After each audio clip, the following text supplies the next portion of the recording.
Hi, everyone. Welcome back to another episode of Door to Door. I'm Virginia Stanley, joined by my teammates here, Chris Connolly and Lainey Mays. We have a really neat, really cool episode today.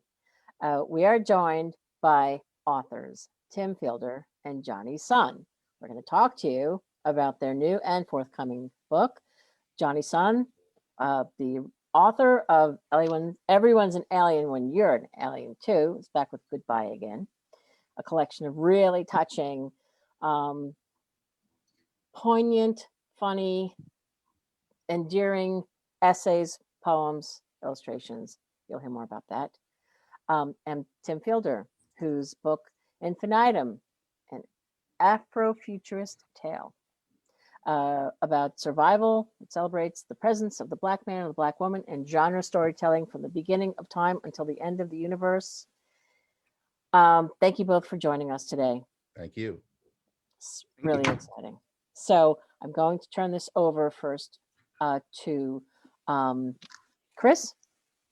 Yeah, I will head us off with Tim, and Okay. then Jonny, we're going to put you in the virtual green room. So just Great. hang out and enjoy the weather, and we'll see you soon, okay? Sounds good. All right. So, Tim, thanks for joining us today. Hello. Thank you guys for having me. I'm just going to read your bio really quickly. It's impressive. You're impressive and hugely imaginative, and I love this work. So you're a native of Mississippi. You're an illustrator, cartoonist, animator, and OG Afrofuturist, which I love. And you're the founder of Diesel Funk Studios, which is an intermedia storytelling company. There you are. Those are some jumps, Tim, by the way, I have to say. That one hurt, by the way. That one hurt a lot. So yeah, Diesel Funk Studios, you're an educator for institutions such as the New York Film Academy and Howard University. You've served clients including Marvel, TriStar Pictures, and The Village Voice. And you're known for your TED Talk on Afrofuturism, which we will be diving into along with this incredible book. You won the prestigious 2018 Glyph Award, and your work's been showcased in the Hammond's House Museum, Exit Art, and NYU Gallatin Gallery. You attended Jackson State University, SVA, and New York University, and you are in New York City along with us here on the library team. So thank you, Tim, for joining us. Thank you guys for having me. You guys have been awesome, and I really appreciate the work you do because you allow us a chance to get our stuff out there. I really appreciate it. Well, it's really an honor with this book. I think it's something we needed. And I just to give viewers an introduction, could you talk about Infinitum, what it's about, and what drew you to tell this epic story? Epic is an understatement. Epic with a capital E in this case. Well, I wanted to do a story that, because I'm an African-American male from Mississippi, as you said. And one of the things that was apparent is that Black characters have not been as present in science fiction or speculative storytelling. And in this particular case, when you start dealing with visuals, they're almost absent. With Black male characters, they tend to die before the roll of the credits. With Black women, they're not visual at all. They're not present. Now, that's not so much the case in straight prose, but when you begin to bring the visual in it, the graphic novel, the movie, it's not a good track record. So I have been a visual Afrofuturist since I was 12. I'm now 54. I'm still a chicken. I'm just don't have the spring as much. And I wanted to do a story that would allow us to all see and experience Black characters over the wealth of all of the different variants of Afrofuturism, all the way from ancient Africa to, kind of steam, punk, funk type vibe, to the present day, to, you got Neo in the Matrix, which is like the near future. Then you go on to some like Arthur C. Clarke, monolith stuff. That's what I wanted to do. And I wanted the people who read that from all ethnicities, as well as Black folks, to see themselves in the future. And that was the impetus behind Infinite. Yeah, excellent. And, I think people became more familiar with Afrofuturism with Black Panther. I think that kind of opened some people's eyes. But like you said, you're an OG Afrofuturist. When did that genre, that discipline, because it is multidisciplinary, it encompasses so much. When did that become a real thing for you? We're like, yeah, this is what I'm doing. This is what I'm involved in. Oh my goodness. I was 12. I was a Star Wars head. Star Trek was cool. I love Spock. But Star Wars was the thing. I have it here in my books here with Ralph McQuarrie, which I just bought this huge book for Ralph McQuarrie, The Art of Ralph McQuarrie. And these guys created a dirty universe with what George Lucas did. And that had such an impact on me. But then there were no Black characters. There was Lando Calrissian. He was it. And so I had an experience with my oldest brother, Arthur, and he came home one day he was going to Howard University, where they teach Black aesthetics and filmmaking. And I had created this swordsman, which for me, it was like, hey, it's a Jedi master. And I called this character the Master. And he really lit into me because I had named this white character who had these two swords, the Master. And I was just trying to do Jedi Master because it's cool. It's like anime, right?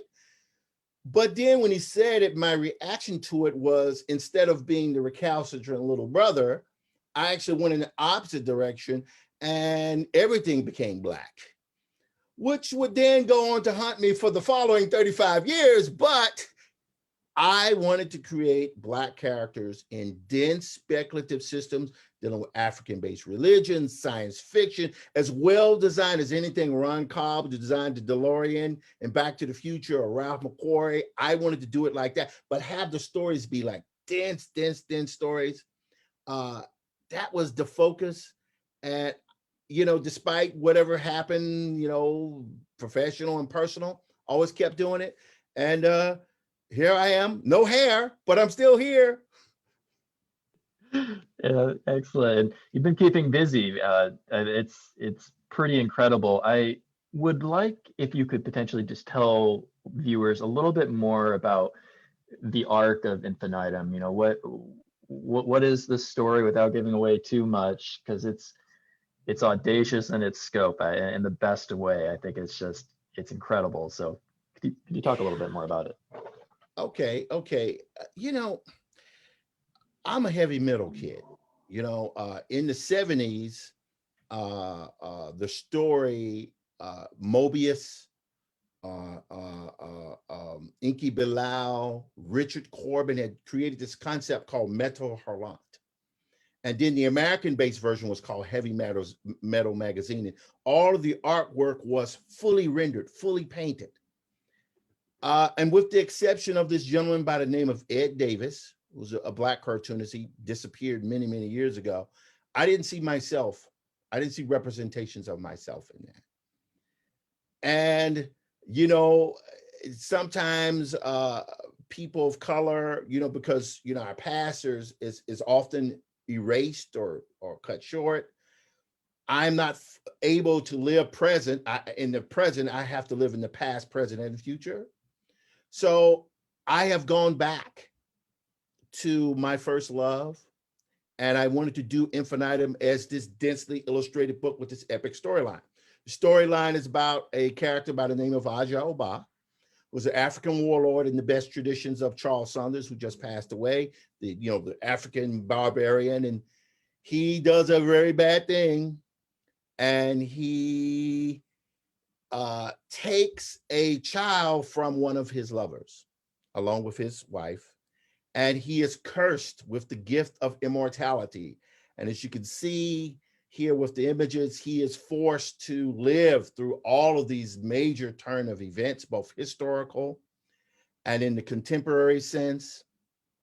And I wanted to give proper homage to the magnitude of those images, to the magnitude of those moments. But because graphic novels about the dance between pictures and words, it's very much prose and picture married together. I wanted to give proper homage to Samuel Delaney, people like that, But I'm also a huge fan of the guys who write the Expand series, S.A. Corey.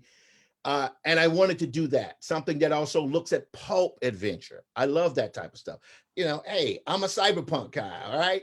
I grew up reading William Gibson. Well, I didn't grow up when I was a grown man, but William Gibson is awesome, you know what I mean? And I wanted to do something like that, featuring Black characters, but that also pay homage to my colleagues. In this image here, most people won't know it, but Black Kirby, 133 art, these are all contemporary practitioners of Afrofuturism, visual Afrofuturism. And I wanted to do that. We need it. Our world needs it. Our community needs it. Hopefully librarians need it. And I'm here to spread the word. Yeah. Excellent. I'm getting lost in the images now, but right. Yeah, and again, the scope it's not an exaggeration, essentially from the beginning of time to the end. Did you set Spoiler out alert, with that? man. Spoiler alert. Oh, well, the end of some time. No definitive time. Just there's beginning and end. This book doesn't have a beginning and end. It's a long time. Or does it? Yeah. It's a long time. Yes. Earmuffs, everyone, just briefly. I'm just curious, like, how do you plot out something of this scope? Like, what's your process like for that? Wow, you're the first person to ask me that question. That's so weird. Okay, this is gonna sound kind of spacey. I'm sorry. I write out an outline. Thank you so much. Thank you. You're asking me how I write? Whoa. So you write it out, right? Oh my God, I almost feel like y'all didn't tell me you were gonna ask this part because I was about to pull out my iPhone with all of the writing, right? Well, anyway, so you write it out. But when you're writing out your knots, you start with just sentences. So first sentence, what happens first? What happens second? Thank you so much for asking this question. Then what happens third? Then those words, sentences have keywords in them. And those keywords create images. But you may understand some of the images, but not all of them, right? But then you go in back to the sentences and you turn those into paragraphs and you move them around. Oh my God, thank you so much. You guys, wow, that's all right. That's amazing. So I'm sorry, I'll put it back in. So anyway, that's what I do. And you keep doing this iterative process. So the story grows over time. You take stuff in, you move stuff out. You have beta readers. Like I use beta readers. Not official beta readers, but what do you think?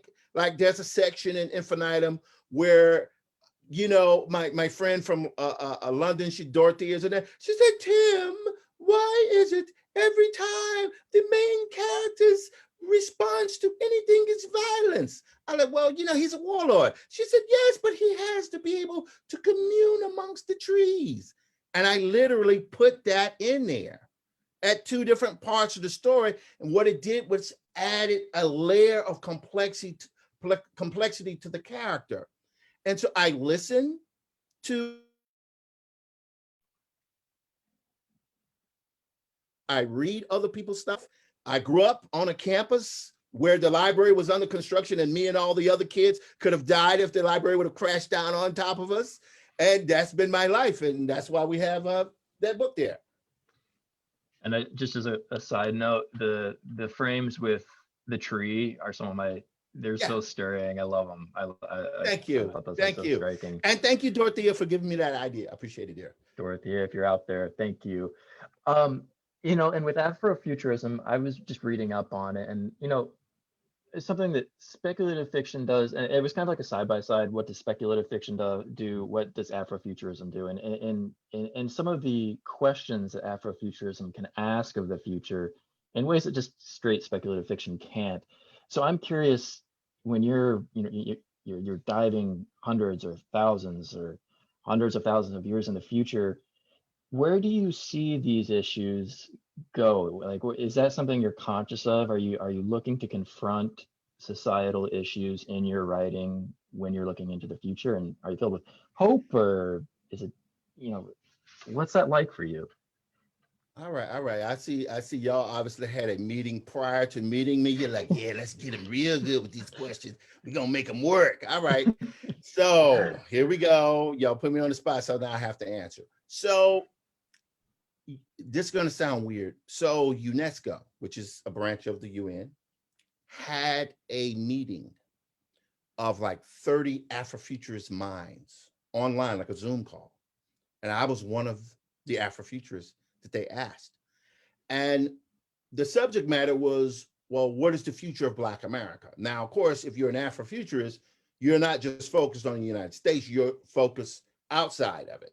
You know, of course, every creator is going to focus on the region that means a lot to them. For me, it's the South. I lived in New York for years. But for some folks, they may live in Africa or they may live in the Caribbean. You don't know, but they can still be Afrofuturists, because Afrofuturist is diasporic or diasporian in nature. So as a futurist, you have the ability to project what's coming, right? And what a wonderful opportunity. What a wonderful, that's our burden, but what a, thank you. You know what I mean?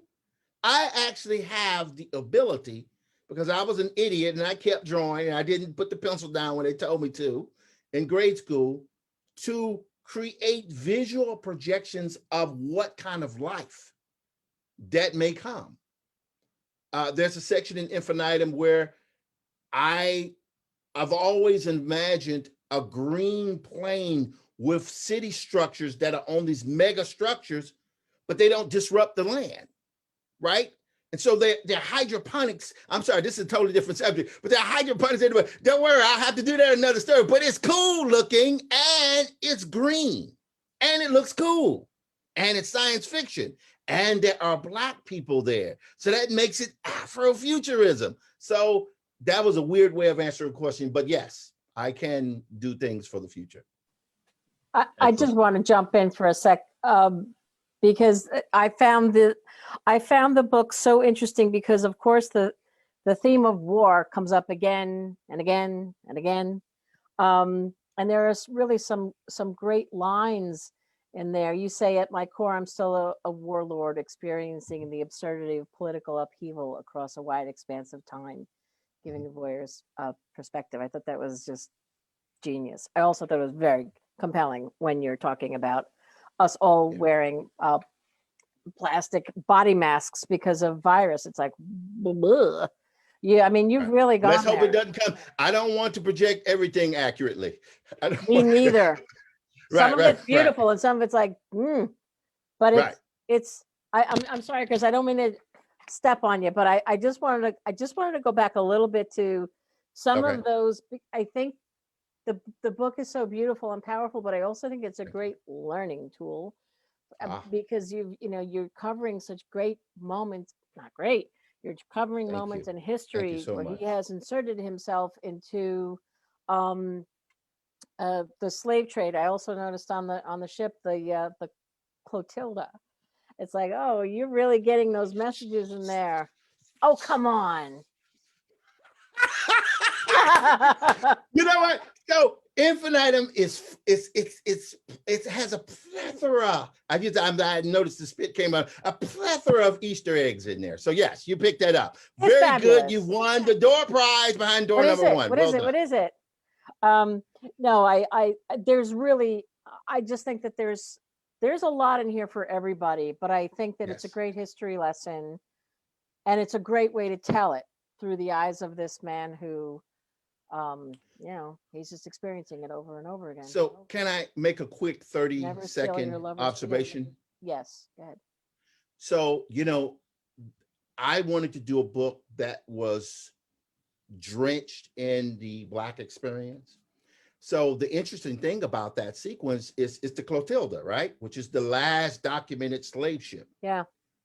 But it's been spelled differently at different times.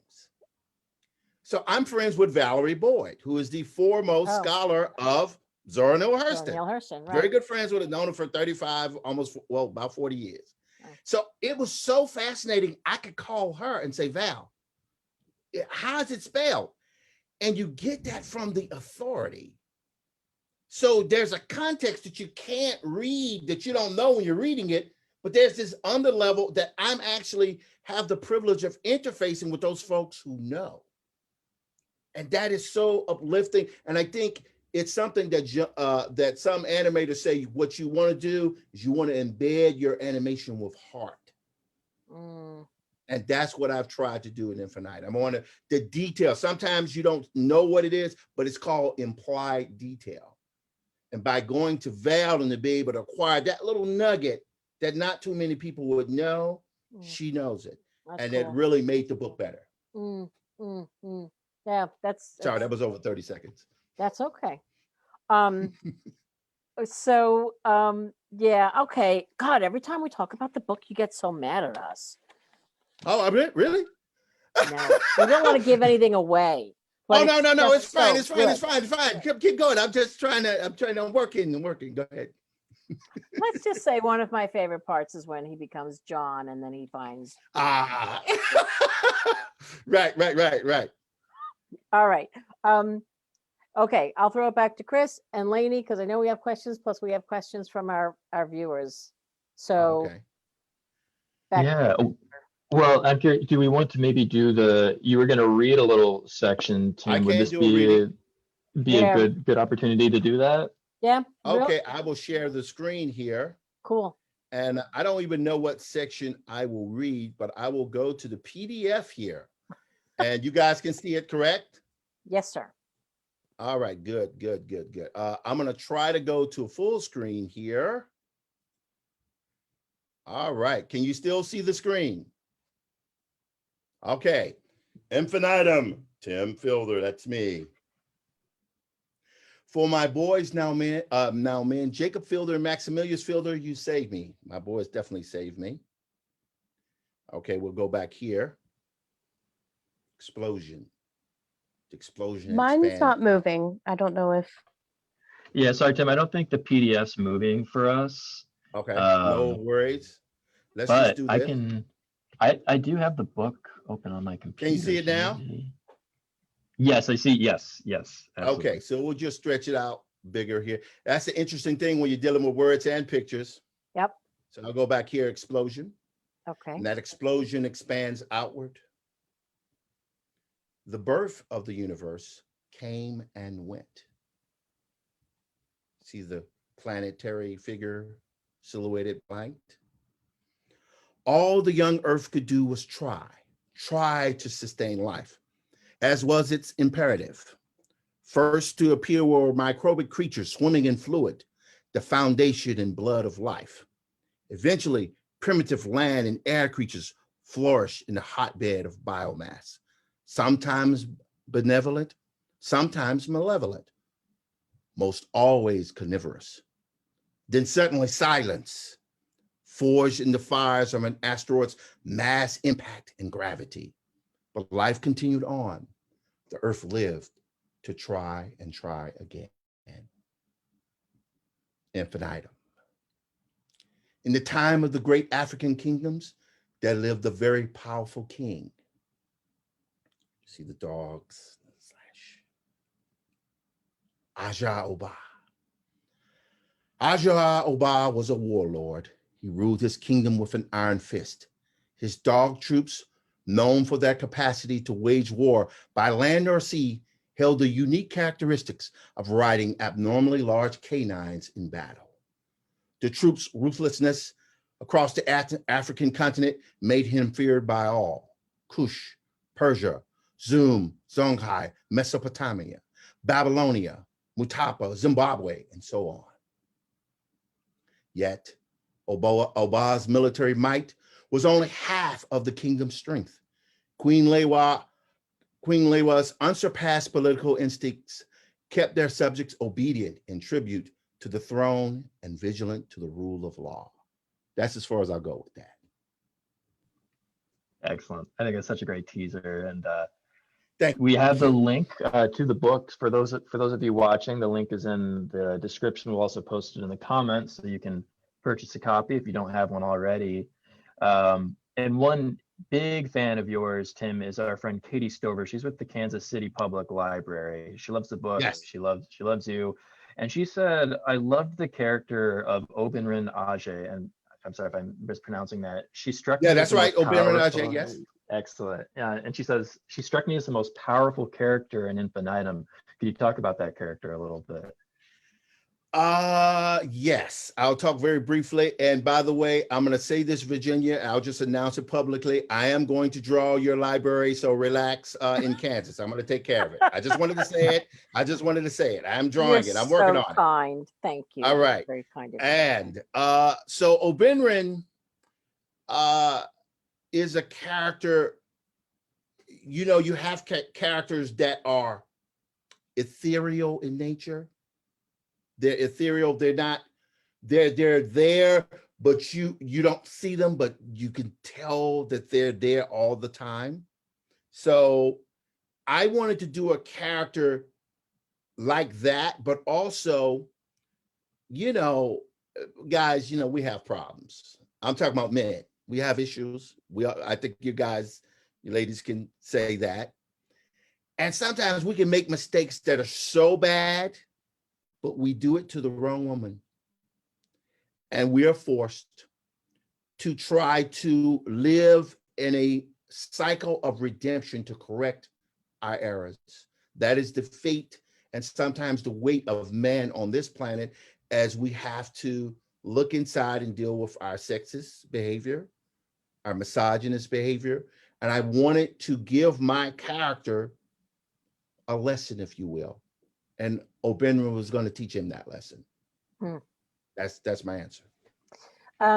Thank you. Katie is all over this, and you can see these comments later. We also some other questions too, but I did want to say that Katie said, this is the book I will think of the next time I hear someone say, I want to live forever, because it makes you Oh, think yeah, you don't want to twice. do that. Don't do that. No, and then I wrote down this line in your book where you said, John continues to understand his immortality, and they're trying to figure out his biogenetists, and they say we have no answer for your condition, but we'd kill to live forever, was their bullshit diagnosis. Trust me, Earthlings, you do not have so much empathy. It's very funny because it's like, really? You're right, Katie. Maureen Roberts from Baltimore County says, who are some of the artists who had an impact on you? Just a few minutes left here, but I'll make it quick. So Ralph McQuarrie, tremendous effect on me. Richard Corbin, tremendous effect. Jack Kirby, Mobius, Aaron Douglas, one of the Harlem Renaissance artists who had a tremendous impact on me with his figures. George Lucas. George Lucas is the man. He's the man. He's awesome. Our greatest living producer of film. So those are the artists that had an effect on me, and you can see that most definitely in my work.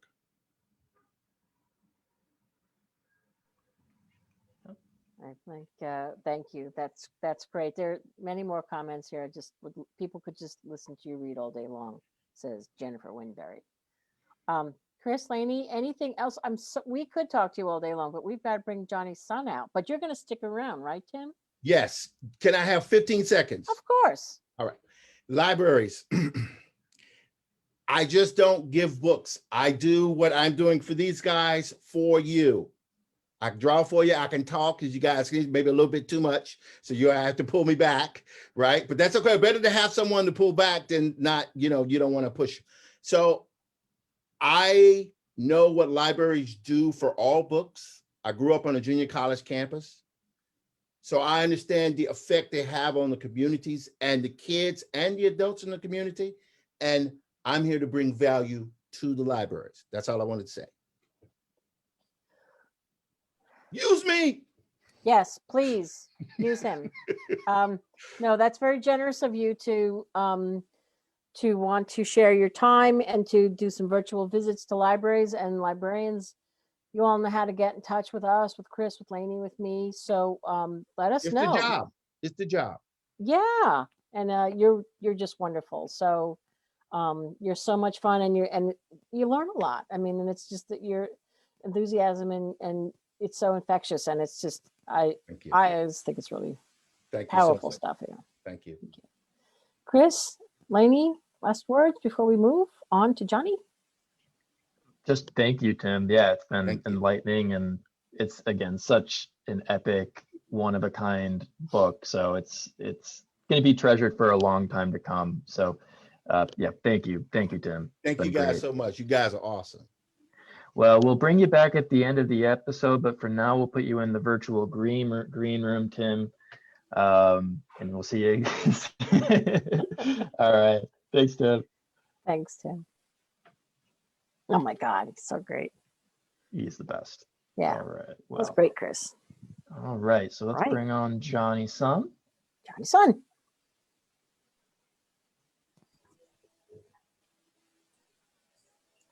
Jonny Sun. Hello. Hi. I didn't know if I was supposed to talk first or if you were supposed to talk first. Jonny Sun is enjoying the sun, and we are very envious, but happy for you. So, Jonny, thanks for hanging out and waiting for us. And I'll turn this over to Lainey now. Did you do the introduction? Thanks for waiting, but I see the sun. It's probably not too hard to wait in all that sun. It was great. It was 30 minutes that I don't normally get in my day to just sit out. Well, I'm just going to do a quick introduction, and then we'll go into your new essay collection, Goodbye Again. So, Jonny Sun, you're the best-selling author and illustrator of Everyone's an Alien When You're an Alien Too. You were a writer for the Emmy-nominated 6th season of the Netflix original series BoJack Horseman. You're full of talents. I could read for days. Architect, designer, engineer, playwright, comedy writer. And your plays have been performed at the Yale School of Drama, Factory Theatre of Toronto, and many more. Time Magazine named you one of the 25 most influential people on the internet of 2017 and 19. You gave a TED Talk in 2019 that's been so huge, have over 3 million times. And your past book, Everyone's an Alien, When You're an Alien Too, has had so much great acclaim, and it's a big fan. And I know it all came from your popular Twitter account. And so I want to talk about your collection of touching personal essays, Goodbye Again, your most recent. And, you know, it's about loneliness and keeping plants alive when, how are we supposed to keep plants alive when I have to keep myself alive? I think that all the time. And so I just want to hand it over to you to talk a little bit about the book, and then we'll come back with some great reviews that are coming in for it. Sure, yeah. I mean, so this book it's called Goodbye Again. I've been working on it for the last 3 years, and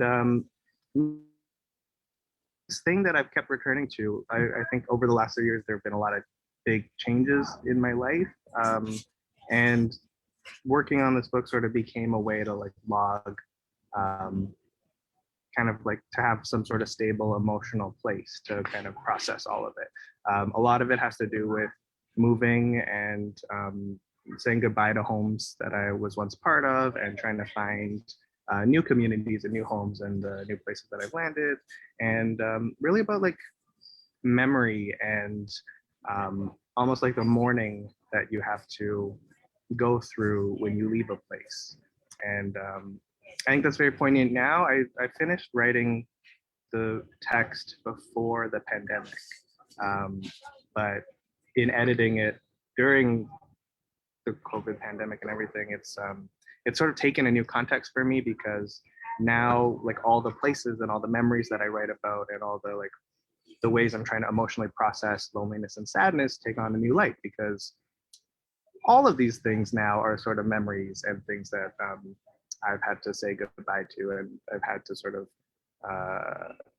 grapple with understanding what it means that this stuff exists in the past and I can't access it right now. So it's kind of like a sad, happy book. A lot of it is dealing with these feelings around anxiety and loneliness and depression. And I don't try to present any kind of like things will be great answers, because I personally don't think that way, and I personally don't know how possible it is to feel about things right now in that way.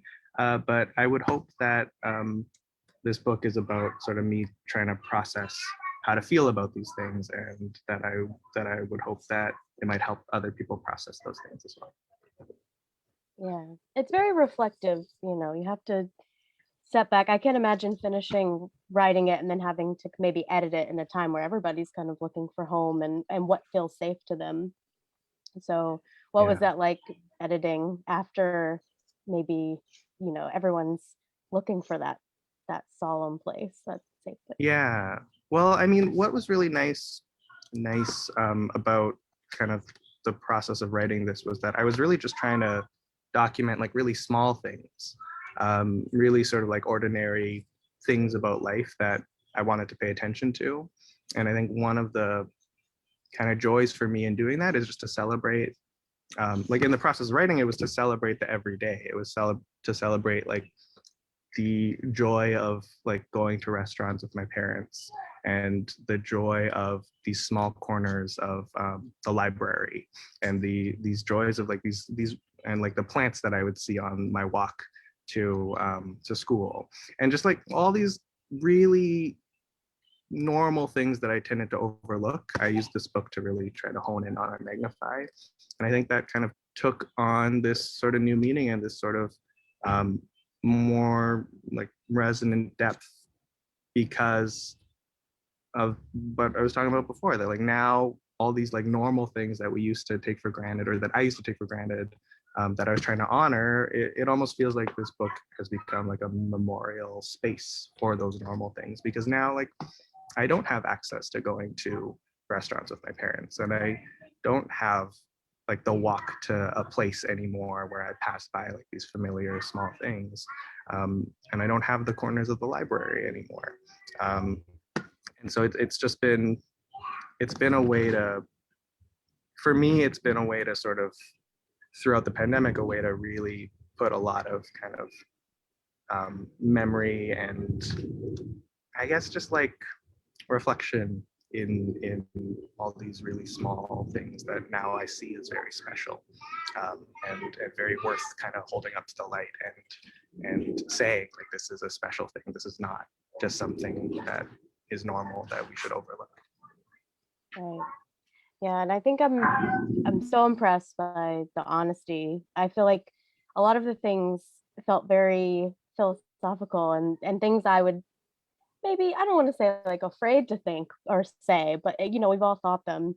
And so I just want to say thank you for really being honest and showing the spotlight into some corners of people's minds so we can kind of come together and say, it's a normal thing. We're all looking for where we belong, and we all struggle with that sometimes. Thank you. And if I could library, add one more yeah, sure. Sorry, yeah. I mean, if I could just add one that just made me think of, like a lot of the stuff I write about, especially in the first half is about kind of like, I did feel uncomfortable writing a lot of this because a lot of it was really like shining a light on, I think, like the specific difficult parts about how like my brain works, especially around like the idea of work and productivity culture. And I think I spent a lot of my life during this book burnt out and very much overworked and kind of in a very exhausted space. And I really wanted to use a lot of the book to talk about like what it means to have this sort of toxic culture of productivity and this like idea that we're always supposed to be working and that we're always supposed to be producing things. And I wanted to really reflect on that and to delve within myself about like why I feel that way and why that specifically makes me feel terrible and why it feels like such a trap and how difficult it is to get out of it because of like the forces outside of our control. So it's also about that. And in the pandemic, I feel like that feeling has worsened as well. But Definitely. Yeah. Did you have any, I guess, like dual mindsets where you're like writing about not getting anything done or how that feels, but then you at the end you have a book. You wrote this book. yeah. I mean, you did it. So I don't know if that affected the way you thought about like what makes you productive and how do you say you're successfully productive for the day? Yeah, I mean, it's really hard. I wrote that in sort of the intro of the book of like how it was a paradox that the book came from me trying to take breaks from the rest of my life. And in the breaks, I was like, oh, this would be a great time to just like take stock of my feelings and to write things out. But then that like sort of toxic productivity thing in my brain was like, it's not worth it if you're just writing stuff for yourself, and you have to turn it into a product. And I feel like a lot of the book grapples with that idea of like, I'm trying to write about it and sort of critique it and escape it, but at the same time there's that pressure and this feeling that I can't escape that feeling of constantly needing every moment and everything I do to turn into a product. And I don't know if I ever solve it, because I don't think there's a solution right now to it. And so I think like that sort of that tension in the book was something I was really excited about exploring and really excited about talking about, because I feel like through writing this book, I have been able to find healthier ways of thinking about it. But there is the tension again of like, well, why did I have to turn it into another project then? Right. And I hope that like we can all sort of relate to that feeling. Yeah, well, life's a paradox, so you Yeah. know. Library Journal gave it a starred review. It says this poetic, humorous, and heartfelt collection will have readers nodding along, laughing, maybe even crying, but more than anything, they will be engrossed and craving more. Similar to Sun's previous work, this is another standout. And there's so many great reviews, Kirkus Reviews for Publishers Weekly. And so I think, you know, you talk about being really unique in the way maybe your mind works, but maybe you have seen this or will see it. But I think that at the end, it's kind of comforting to know that like other people are out there thinking the same ways, and they can come together maybe with this book and talk about it a little bit more.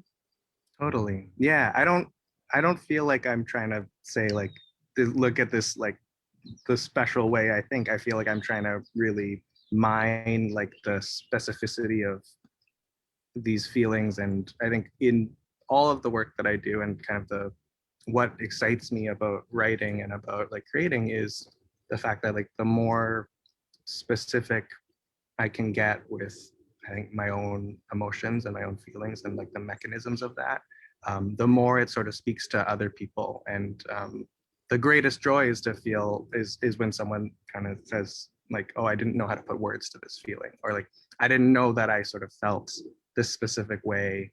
And in sort of you breaking it down, I have a better grasp of how to understand myself. And like, I think the journey for me in understanding my own self and how that kind of helps other people understand themselves, if they are similar or different than me, I think that's like the greatest part of it. It's the joy of it. Definitely. And I don't want to be remiss to say, you know, that it's poems and essays, but also you have your trademark illustrations in there as well. And in a minute we have a reading, so they'll see some of those. But I listen to the audio eGalley, which is a program we have for the librarians that they can listen to a Nice. first come, you know, audio. And I thought that, you know, even if you're not an audio fan, I just want to tell everybody, like, you read it and it was so I guess intimate in a way where you feel it coming through and it's from you. So I don't know, did you record this at home? Like, how did you do the process for recording? Actually, I went into a studio in November, and it was very COVID safe. But I think like my thought process for this was in trying to make it feel very personal and intimate and almost confessional. And I wanted to, I think because the book, there is a lot of kind of like, there's a confessional, intimate, almost like scary nature for me with the book, because I am kind of like, oh, I'm a little bit terrified that people will have like this tome of the stuff I worry about and like how my brain is working sort of. And I think with the audiobook, I tried to really be, just like very personal about it and very sort of thoughtful and very like emotionally open. And it was a hard read. Like, I feel like I had to stop a few times because I like I would catch myself like crying or like catch my like voice kind of breaking, because it's almost like one thing to put on into words, but another thing to like say out loud and to sort of to read it and to speak it. It like brings up all these different emotions and brings up like a deeper well of emotions. So but I really loved it. It felt like such a great process. Maybe therapeutic. Yeah, I can't imagine Yeah. having to go through it again. And I'll just say visiting is one section, and that's a very short little section, but it's I think a mantra for I'm going to be thinking about it for a long time. So Oh, thank you. everybody needs to go. I won't give it away, but go check it out. Yeah. Do you guys have anything before we do a reading? I'll just jump in and pretty much say what Lainey has said, that I thought that this was so incredibly brave of you to just to share your feelings, and as you say, you break it down, but I just think this is there's so much connectivity in this book. You know, a lot of people say like the book's not really finished until somebody reads it, and then it's done. And Yeah. I can't imagine. I mean, I can see why you would be somewhat reticent and yet still do it. Write it, Yeah. read it, record it, put it out there, and it just sort of demystifies weird bits of life too. I think, in a way, you know, it's sort of like, oh, okay, I'm not alone. I get this. Thank you. So Thank you. it's beautiful. It's really beautiful. I love that part. I also loved a place to visit without being a visitor. I thought that was really powerful, talking about your parents and their well, do you want to talk about it for a second before maybe we have you do a reading? Just I love that part. I love all Sure. of them. But it was really Yeah, I mean, a lot of it is the idea of like belonging and the idea of like what it means to look for places to belong. And that essay in particular, it was talking about restaurants, and feels like there's so much chaos around me now. but there, it's fine. The idea of like restaurants and the idea of seeking out these kind of like very intimate personal spaces that are also very big and public and like kind of accessible to everyone, and finding your own personal and intimate reasons for feeling like you belong there. And I recognize it in my parents, in kind of the restaurants that they go to and the places they choose to like to be a customer of. And then I talk about how like I realize that in myself as well. And yeah, I think it's sort of like this generational passing on of this idea of belonging that I didn't even realize that I kind of accepted from my parents. Yeah. There was a line in that's you write, to be Asian in North America is to keep a short running list of places where you know you will be given the gift of being seen as more than a visitor. It's like, oh my God, you know, it's just so honest, and so, you know, it's just very important and powerful and brave. I just, you know, it's really beautiful. Thank you. Yeah, so much of this was, I mean, what I learned about the first book was, it was like the first book was so personal to me, and then it came out, and like you were saying, so many people related to it, and I realized in writing the first book that I was reaching out, and I was trying to. A lot of my thought was like, geez, I hope I find someone else who relates to this feeling that I feel so immensely, and I feel so immensely alone in feeling. And so many people did, and I think I kind of followed that spirit with this of like, let me kind of delve deeper and get, not deeper than the first book, but let me like delve in different ways and get like specific in really distinct ways, and sort of reach out again and see if people will respond and say I feel the same. Yeah, well, you have a lot of fans here who are writing in the chat room, and the connectivity is practically electric. I'm just going to put that out there, because it's really, I mean, When's the last time you said, don't you ever feel that way? And people go, no, most people do. But you're the one who's brave enough to put it all down and just bare your soul. And it does feel therapeutic in a way. It really does, you know. I always think it's like a therapy session. It's like, I'm used to saying to these guys, like, well, whatever comes out is what's supposed to come out. Yeah. You know? Yeah, totally. Do we want to, okay, so we've got questions, but we also gonna do a reading? Yeah. I think so. Yeah. Okay, Reading? let's do that. Yeah. Maybe I'll just do the first. I originally, do we have time to do both of these short pieces, or should I just do one of them? You think? I'll do both of them. Yeah. Virginia's like kind of signaling. Oh yeah. Well, I mean, look, nothing's gonna happen at 3 o'clock. You know what's gonna happen at 3 o'clock? It's gonna be 3:01. Great. Well, I chose these two. I chose two essays that are back to back, just to show the nature of the book, which is they are very short pieces. Like a lot of them are sort of like a page or like a couple pages long. And I did that for a couple reasons. One, to sort of feel like I was collecting all these things that were floating around and trying to put them all down and feel like they're spiraling a bunch of central themes. And then the other idea was just that, like, I wrote this in burnout. I feel like we're mostly burnt out anyway. And the idea of doing short pieces really is to speak to, like, emotionally, this idea that like maybe we don't have time to read that much, or like maybe it was helpful for me to process this stuff in smaller pieces and have them relate to each other and find those like different threads of connectivity.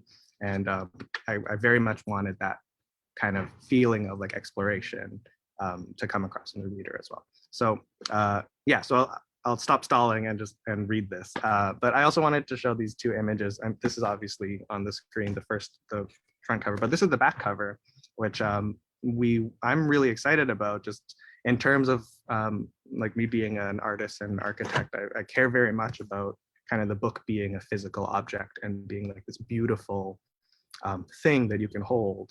And the fact that they let me kind of make a back cover that is just this drawing and just this kind of beautiful, intricate kind of illustration without words. I feel like this sells the book more than like a summary of what the book is about sells it in a way. And I just like, for me, I kind of hope that like people will hold on to it and like keep the back cover up when they put it on the shelf or put it on the table, because I think it is such a evocative thing. And I really cared about making it kind of like this beautiful, meaningful object. You can almost feel that plant, you know. Thanks. Thank you. Yeah, I talk about it in the book a bit, but like the idea of drawing plants is, again, like this idea of paying attention, deep attention to something very ordinary. And like the more attention you pay to it, the more you kind of take it out of the ordinary and uplift it and say like, no, this is an extraordinary thing because I spent the time and I put the attention into honoring it. And so I wanted that to come across in sort of the cover and the back cover. Yeah, it does. Okay, so I'll read. I'll stop talking. Okay. All right. So this piece is called Bird Window, and I chose it specifically because it talks about a library, and given the audience, I thought it might be fun. All right, so a friend posted a photo of a bird the other day. It was a plump, unassuming, dark brown bird sitting on the windowsill outside of a window. After a few days, they posted another photo of the same bird sitting outside the same window.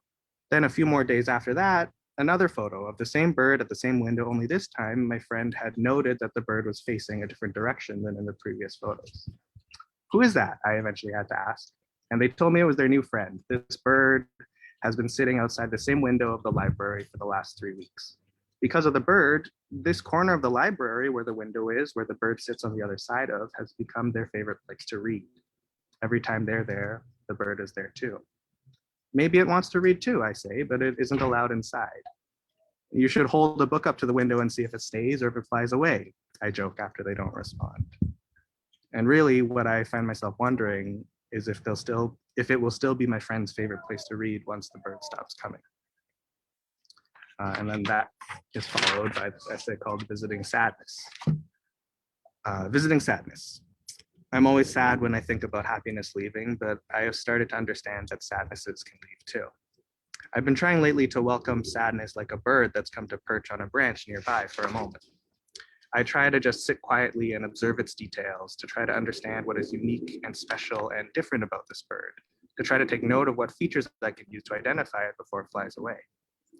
I find a little bit of happiness, or maybe at least comfort, in observing these sadnesses and in identifying them with enough resolution that I'm able to recognize them when they approach. And when they approach, I let them in to join all the other sadnesses visiting me at the moment. I've started to let sadnesses visit whenever they come, because I know that trying to keep them out will just cause them to find another more aggressive way in.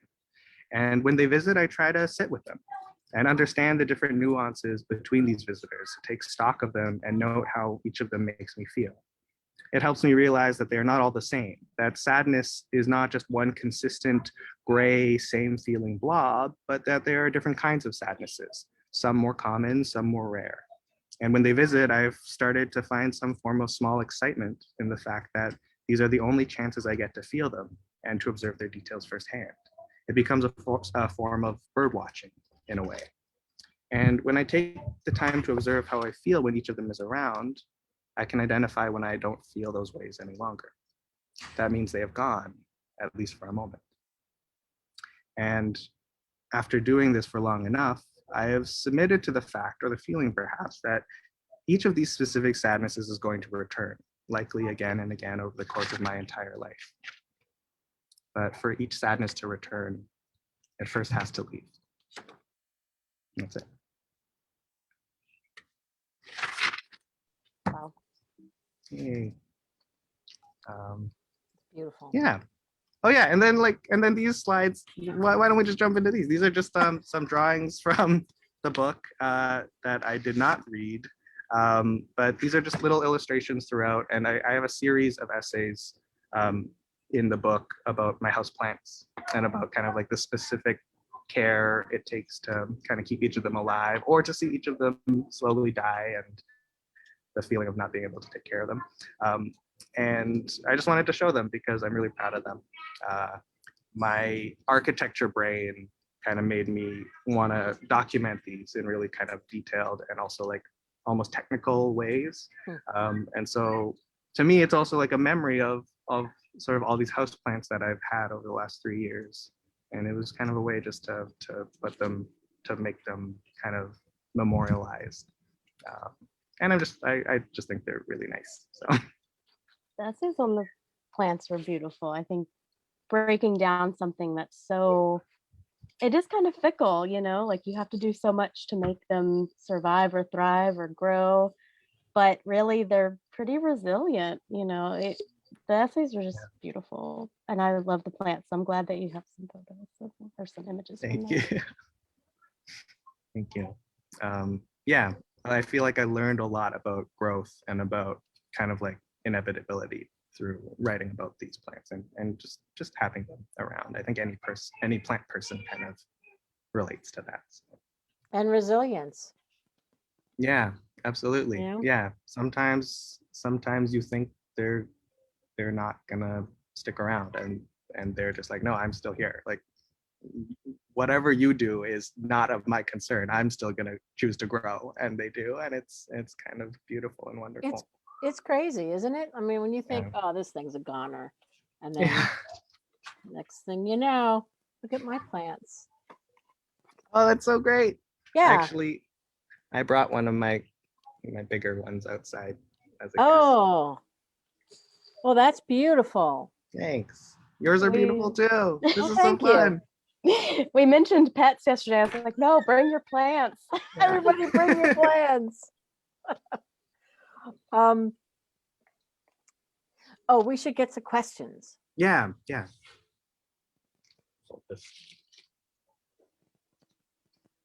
Let's see. Lainey, Chris, what do we have here? Vicky Nesting says she's such a fan of Alien. She's looking forward to this essay collection. Oh, thank you. Courtney Hendricks says, how many times is this book going to make me weep? Oh no, I don't know. It made me weep a lot of times in writing it. So I don't know if like hopefully it makes you weep is the right thing to say, but I will just say it was an emotional process. Michelle Gia, I think I'm saying her name right, I hope so, says, "Hi, Jonny, I'm such a huge fan. What is your favorite line from Goodbye Again?" Do you have a favorite line? Oh, man. Oh, no. That's such a good question. Yeah. I don't know if I do. A hard question. Actually, I do. There's a, I hope this isn't giving too much away, but like there's an essay about Schrodinger's cat and Schrodinger's paradox, which kind of talks about the Schrodinger's like cat paradox is the idea that like if you put a cat in a box, quantum physics basically says you don't know if it's dead or alive until it's open. And I wrote a piece called Addenda to Schrodinger's paradox, which is all about how the cat feels, because obviously like the cat in the box knows if it's alive or dead. And the issue with Schrodinger's paradox, the theory of it is that you say the observer is the one who decides if the cat is alive or dead, and the observer is the man who opens the box or not. And the theory doesn't kind of state that the cat has any agency in this. So it's really about agency and who decides how you get defined. And sort of about like generational trauma and like the trauma that you get passed down onto you based on like how other people see you. And the end of that essay is, so this cat is kind of questioning if they ever know if they're dead or alive, because now this man is the only person who assigns that definition to it. And at the end, the last line is, if the cat has kittens, if the cat should want to have kittens, and if the cat does have kittens, can the cat allow the kittens to simply exist as they are in the state that they are in? Or does the cat hold their kittens a little too tightly for a little too long, whispering into their little kitten ears until it drowns out their own thoughts? You're alive, you're alive, you're alive. I like that one. That's great. Chris, Lainey, we have more questions? So much love, Jonny, is just, yeah, the amount of comments just thanking you for the connection and the just deep, real feelings from all of your work. Let's see. Sorry, I'm scrolling up. There's a lot of love. Thanks, everybody. Let's see. Jennifer Winberry asks, has it been easier or harder to find places to belong during the pandemic? I feel like it's a different thing. I feel like a lot of kind of this book, and I guess it's just about loneliness, has been in seeking external places for belonging. And sort of like, I write a lot about like the feeling of like finally finding that and then having to leave it and never knowing if you are like sort of part of that or not part of that. And I feel like the pandemic has just made it difficult because there are no places to go anymore, and there's almost like less of an external thing, and it becomes more of a personal feeling. And so like, I think for me personally in the last year, a lot of it has been this feeling of like finding belonging like with myself, which really is like finding acceptance with myself and where I am. But I think like feeling like you belong in your own body or like in your own space is just as important as like feeling like you belong to a group of people or to an external space, I guess. Brilliant and true. Thank you. Let's see. Courtney Morella Hendricks. Courtney, I'm sorry if I mispronounced your middle name. How do you decide what to write about? Life is so much all the time. How do you choose? Yeah, that's so real. Well, I mean, so this book ended up becoming, I think it's 82 pieces. But I'll say that like in a lot of the process, I didn't know the order of this book for the longest time because a lot of the process was just writing scattered ideas. And I have a thing where like anytime I have a thought or something I want to get down, I'll just write it on my notes app. But that becomes super unwieldy because by the time I had to like sit down and really like figure out the shape of this book, I had, I think, about 300 separate, either like half-written essays or scrap ideas or like mostly fully written pieces. And so I didn't know what to do with that. And it really was just, for me, the answer is like, I write down everything. Or I try to write down everything that seems interesting, and or try to write down any ideas I want to explore. And then a lot of the process is in taking that and sort of editing and collating, because for me, I find at least it's easier to have too much stuff and to sort of be able to like sculpt it or like find the threads within it, than to have nothing and suddenly be like scrambling to like come up with stuff. And so like in a way, like I was writing the book before I even sat down and decided it was a book, and that helped me a lot because suddenly I had all this material to work with. That's generally how I operate. And yeah, I just try to write everything down, and then whatever feels like it's stuck in my brain is the thing that I feel like, oh, I should probably follow this one. Yeah, that's back to the old therapy session.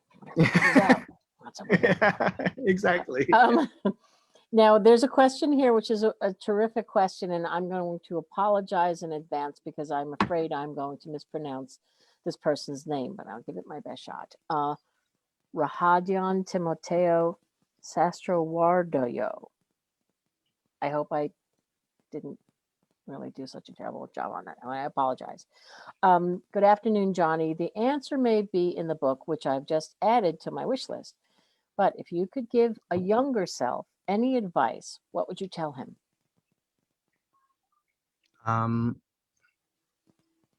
That's a really good question. Mm-hmm. I think I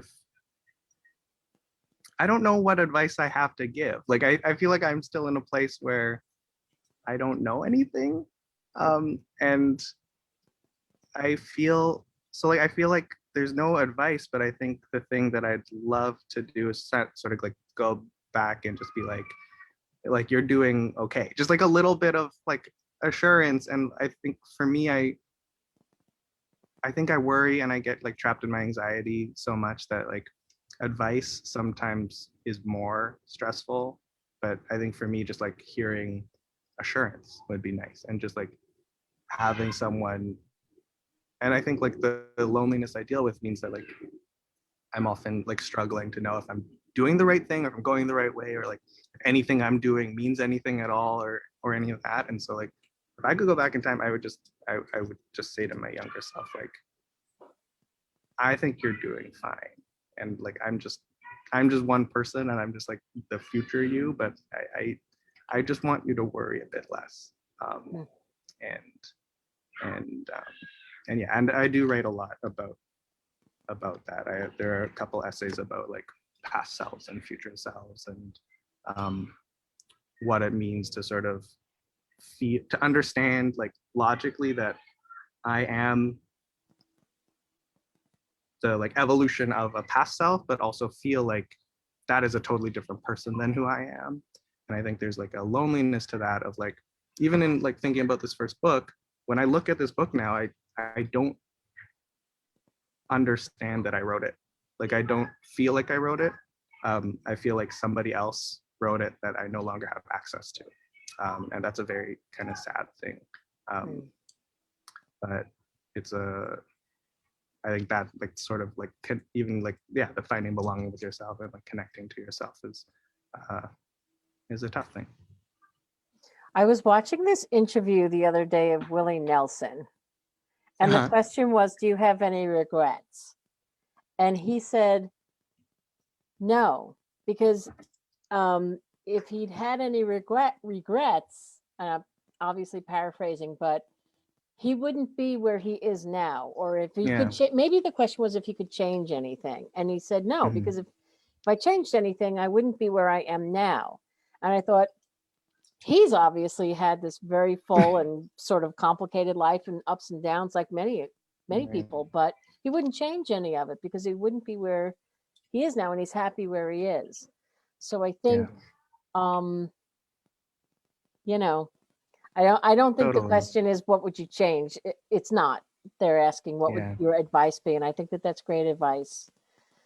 That what you're saying is you're going to be okay. Yeah.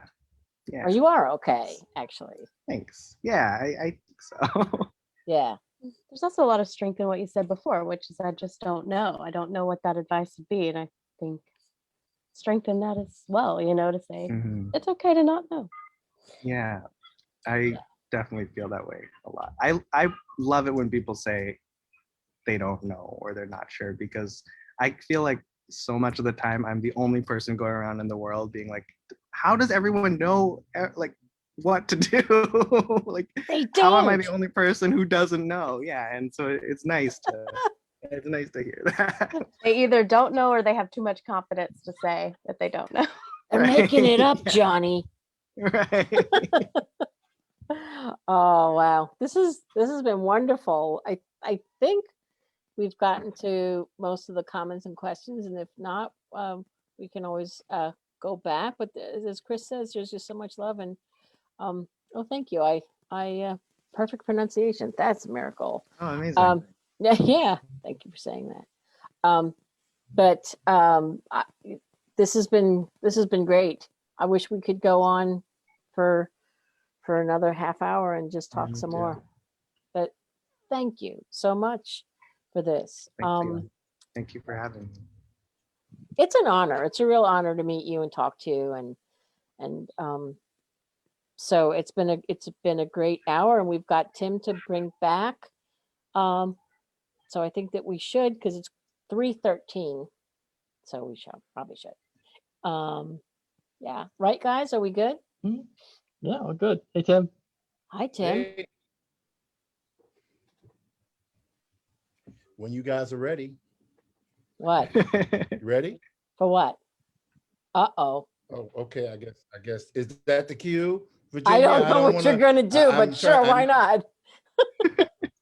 Okay. Man, you're great. Johnny, you're so great. Oh my God. And the way Tim. convey your passion.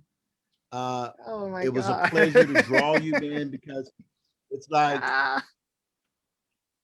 we need more of That's you. Phenomenal. In the Oh world. man. If you know what I mean. Yeah. We need more of you, my friend. Oh, thank you. I appreciate you. Made me look more like Daniel Day Kim than I do. You made me a little bit of a handsomer version, which is. Oh man, get out of here! Yeah, get out of here with that. Man, that's such an honor. Thank you. Of course, man. My pleasure. Your words. Because while I was drawing you, I was hearing you talk, and I felt like. That's why it's a pleasure to do people when they're talking. It's because you're embedding their words into the images. So this is for you, my friend. This is for you. Thank you, Tim. Thank you. You're welcome, man. My pleasure. It was so lovely hearing you talk too, and everything that you do. I know I talk a lot. So great. But... No. Wow, that was fantastic. That was very neat. Yeah. Don't worry, I'll send it to you, man. Cool. Awesome. You're the best. Thank you, and thank you guys for putting us together and for doing this. Yeah, you guys are great. And I promise not to crash any more of your sessions. I've done it like 3 times. I keep hitting it, but it says hit here. Then they'll pop. I'm like, oh my God, there they are. I didn't mean to do that. Tim Fielder just keeps popping up every time we have a meeting. He's like, what's he doing here again? That was hilarious. You're very funny. This has been amazing. Chris, Lainey, anybody, Johnny, Tim, Chris, Lainey, any closing thoughts? Anything that you want to say? This is it. I just want to say thanks so much to both of you, and to Chris and Lainey for those wonderful intros and great questions. And I think that this was just lovely hour to hang out and meet you and get to know you a bit better. Yeah, it's been really special. I feel very fortunate to watch both of you speak and share your thoughts. And just based on the comments on Facebook, we are certainly not alone, which is a good message, I think, overall. We are not alone. So There you go. To be able to spend an hour with people such as yourselves that are so talented and books are so powerful, it's really been a great hour and a half, which I would happily go for 4. So.